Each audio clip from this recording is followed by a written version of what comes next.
The Second City training is the best you can get. I mean, you can't get any better training. And when you have to improvise every night, you have to be able to do almost anything. Whether you're not always funny. You have to be the straight man as often as not.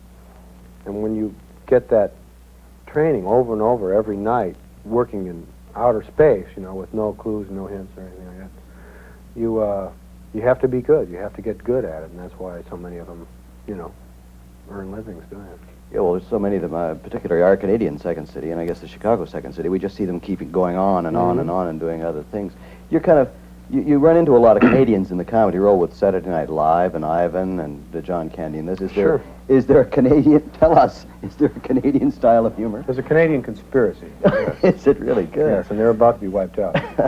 We're onto them now. We figured it out. Well, I don't know if there is. They're drier, I guess. I mean, I don't know if it's ancient or what, but they're drier. They're definitely drier.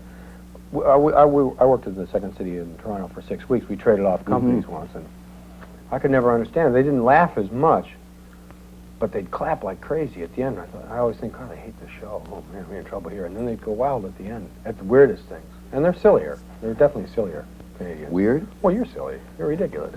No, they have my hand in my ear all the time. What the? No, they just like sillier comedy. They're a little sillier.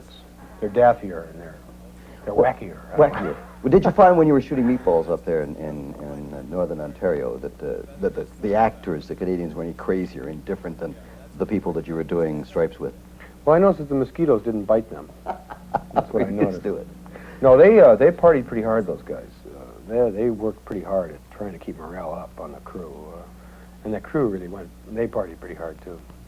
They tortured Ivan, something horrible.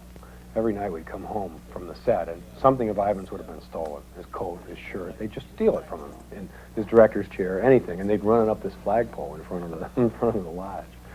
Every day they'd steal something from it. It was like, all right, where's my shirt? And it was every day, every single